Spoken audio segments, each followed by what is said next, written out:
So in this video, I'm going to show you how to make this plane, but also show you how it works and how you can adjust various aspects of it to suit a variety of functions in survival. This video is primarily focused on showing you how to make planes that are actually useful in survival Minecraft, rather than more decorative or technically impressive planes. So to do that, I've taken this plane and ripped it apart into this monstrosity, and I've spread out all the different components and I've simplified some of them so I can show you what everything does and how it all works. So I think the best place to start will be our power generation. And for this, I'm using 4 portable engines feeding into these gearboxes. And I think blaze cakes are not really survival friendly. So I'm just using normal fuel for all these. But you can use fewer engines if you use blaze cakes. You will have to make some other adjustments though. So from our engines going forward, we have our first component, which is our speed up. So we have our analog transmission here, which speeds up our rotation from 32 up to max 256. That's important for our propeller, and we do that with an analog strength of 13. Now going forward here, we have our propeller, which is just attached to a directional gear shift with a redstone link on each side, and this allows us to go forward and backward. Even though going backwards isn't really useful in flight, it's useful in survival because you'll have to be like landing and taking off from weird places, and going backwards will help you, maneuver around on your runway. So then going backwards from our power source, we first go up and then forward and backwards again. This will help us compact our plane. Going forward, first we go into this gearbox so that our shafts turn in opposite directions, and you'll see why that's important. These are our first control surfaces.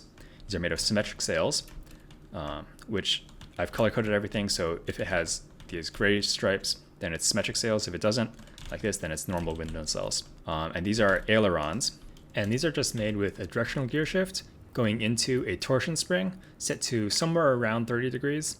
It can be anywhere around there. And then going into a mechanical bearing.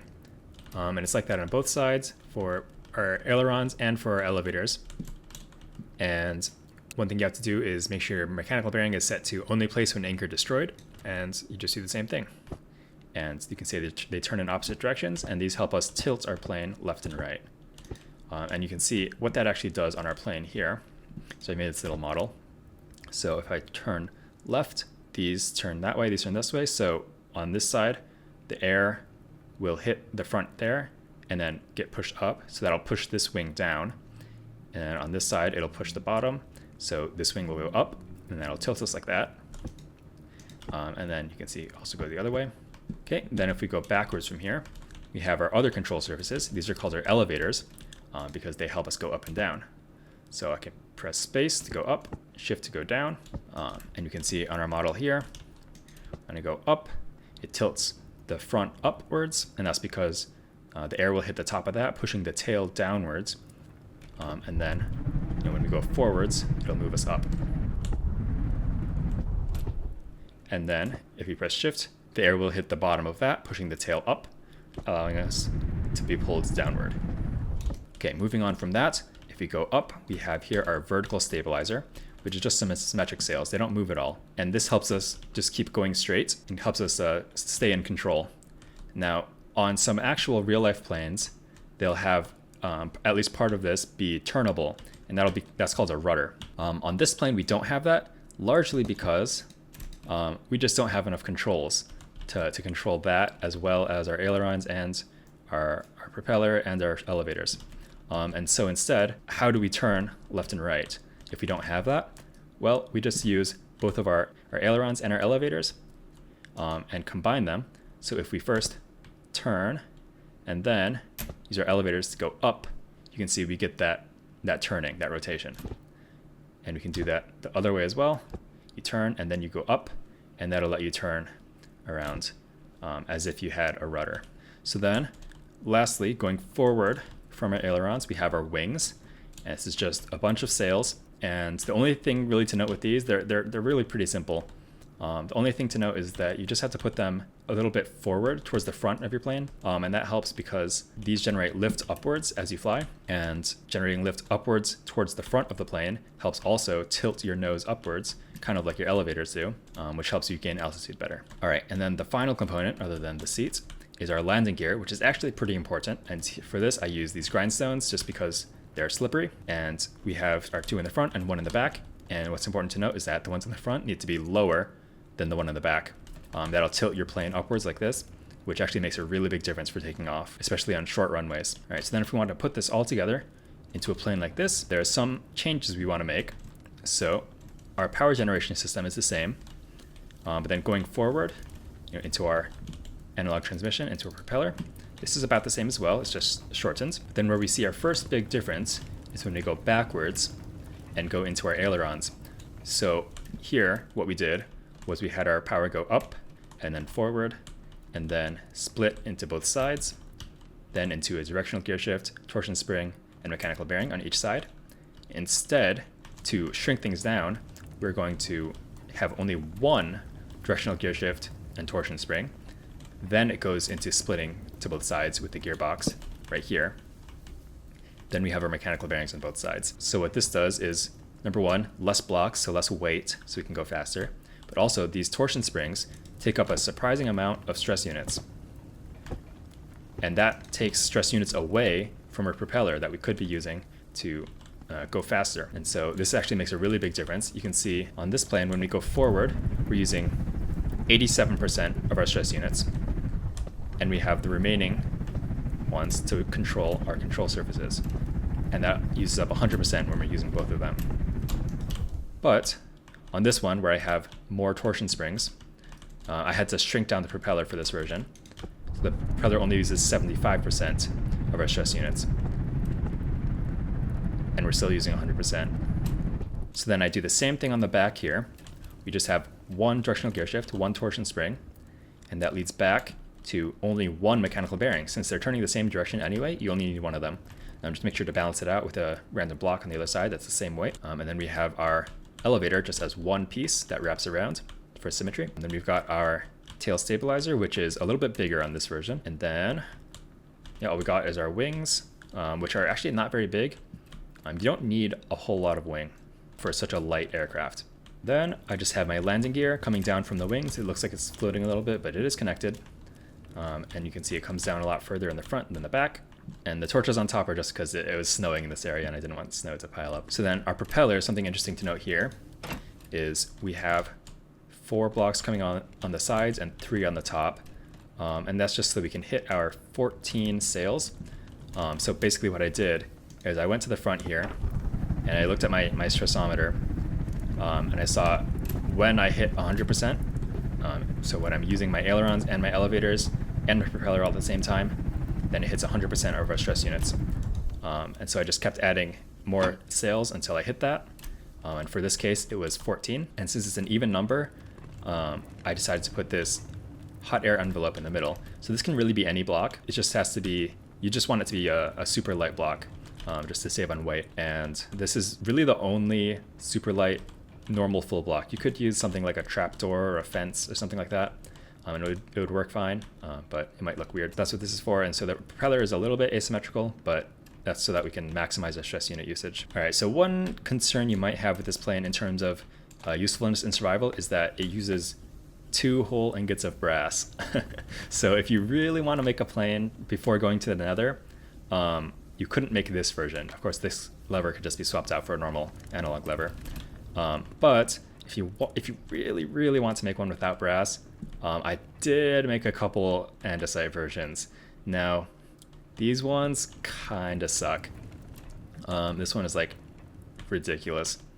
So here's one that just uses 2 engines and 3 of these andesite propellers. And to speed up, I didn't use our analog transmission. I just used a bunch of gears. And this plane does technically work. I'll show you. So this plane is extremely slow, and it just barely flies. You can see, if I control it a little bit better, you can get it flying. It's also pretty laggy since there are so many planes here. But this plane does kind of fly. It's just really not practical, and it's not really fast either, so it's not really worth making. So I tried making a more powerful version, like this. So I just kept adding on engines, and I tried adding more and more and more, but it hardly goes any faster. This is still just like barely flying. So If you really need to make a plane pre-nether, you can, but I wouldn't really recommend it. And the reason this one is just hardly any better than this one, even though it has way more power, is because for every propeller you add, you also have to add an encased chain drive, and so it just, everything adds so much extra weight that the extra thrust doesn't really do that much. All right, so the next aspect I want to talk about is our propeller. So in our normal version, we have our propeller set to 13 speed on this, which is the max speed. But what if we set it a little bit lower? So our propeller bearing uses more stress units depending on the speed and the number of sails. So we can also max out our stress unit usage here by just using more sails on our propeller instead of being at full speed. So, which is better? And so I did some testing. If we look at the actual stats, this one produces thrust up around 2.41 and the airflow of 47.89. And if we compare that to this one, it's a little bit different. The thrust is actually higher, around 2.95, and the airflow at 39. So basically, with more sails and lower speed, we get a higher thrust, but we get a lower airflow. And so, like, what does that actually mean? I don't really know. So I just tested it, and it turns out this one is faster. So this one, the top speed, or like normal speed, was around 40 meters per second. This one was around 35. So I don't really understand all the math behind it, but you want to maximize rotation speed over number of sails. Okay, the next thing I want to talk about is number of engines. So in our base design, we have 4 portable engines, but these engines are kind of expensive, so if you want to use fewer, you can. So here I made a version with 3 and with 2, and it's basically just the same design. I shaved off a little bit of weight, and for the 3 engines, you just have to put one on the front here. It's a little bit weird, but it works. And on the 2 engine version, you just replace a gearbox with a shaft. And these do both fly. You also have to change the propeller size, of course, because you have way less stress units to work with. So on the 2 engine version, we have 6 propellers, and on our 3 engine version, we have 10, and that'll optimize your speed. So for these, I think the 2 engine version is just barely flyable. It's just a little bit better than these andesite planes.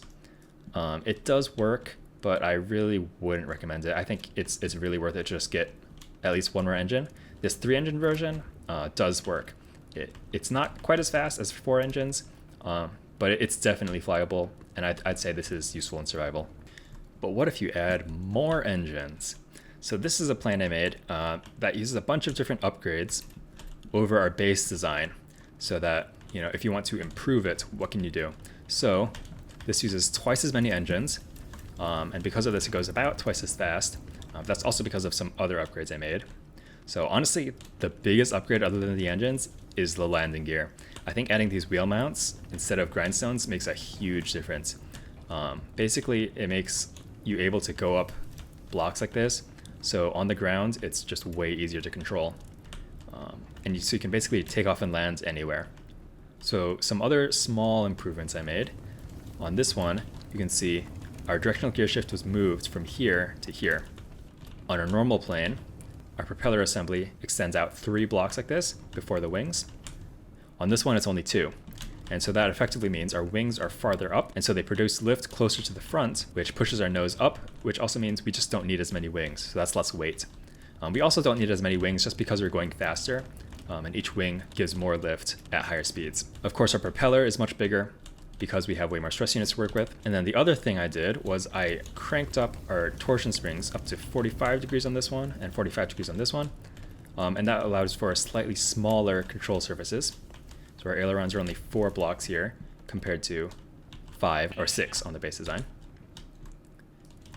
And then you can also see our elevator is kind of comically small because I turned this up. So you can pretty much keep increasing this all the way up to around 60 degrees where it just doesn't really do anything anymore the farther you go. But going from 30 to 45 will definitely help. For your ailerons, I think with this design, fewer than 4 just doesn't work at all, no matter what you set the torsion spring to. So you can only really go this small. Then I also have a much bigger vertical stabilizer here because at higher speeds you just need more stability. All right, a couple additional things I'd like to note with planes is on all the ones I've shown you today, the ailerons have been connected to the wings, but that's not actually required. They do that in real life just mainly for like structural reasons and maybe certain airflow things that don't exist in Create Aeronautics. So you can have them disconnected if that fits your weight distribution better. Other thing is the length.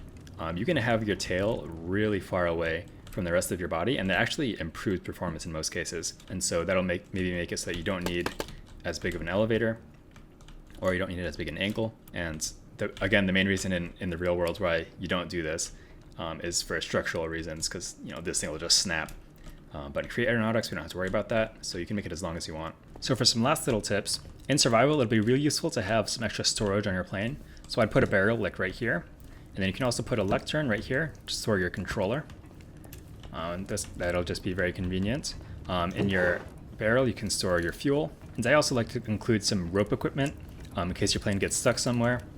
You can use your rope winch to get it out. All right, and then finally, you're gonna want to install some handles. So you can put one like right here and here, so you can get up on top to sit in the seat. And then you can pop off your controller and fly away. So if you want to make other kinds of planes, you definitely can. Here's a really weird one I made. This used a bunch of other mods in addition to the base Create Aeronautics. But some interesting features of this one is that it doesn't have ailerons and elevators. It just has one set of control surfaces on each side, which is called elevons. And so this one set controls both your pitch and your roll.